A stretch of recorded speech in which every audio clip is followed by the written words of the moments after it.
Right, it's Tuesday, November 4th, just following up on the SPY. You can see here if they're buying puts on this red bar early in the session on the green to red move, and then it moved a little lower. I scaled out, set up an overage trade. We just paused a little bit, no big green reversals, back to test the highs of the day, and now we're making another push lower to the midpoint of the first bar. So I wanted to sell, some more of this trade.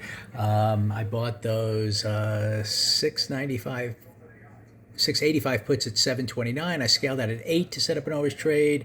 Then as we came lower, I sold some more at 9, and I sold some more here at 943. So up over 2 points on this trade, and now we get to see this is an area where you kind of expect it to pause again because it's the midpoint of that first bar.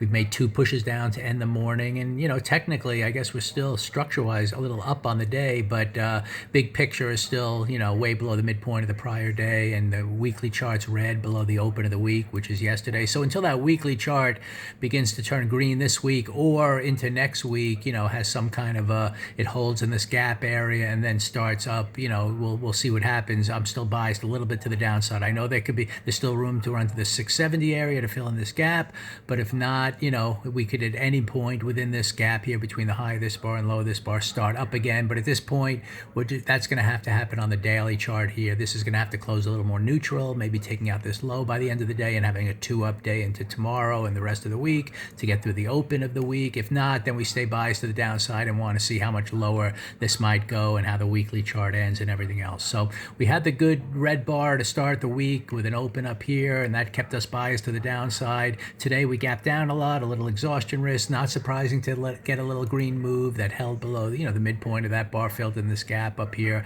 And then the red to green, the green to red move did follow through a little lower. But at the moment here, let's see what happens. We're at another pause area. Let's see if we can just hold in here, not get anything too strong to the upside, and eventually take out the lows of the day. And let's see on the weekly chart if we in fact can continue a lot lower, or is this going to be it's somewhere in this gap where it eventually reverses to the upside, and we kind of know what to look for those opportunities when and if it develops.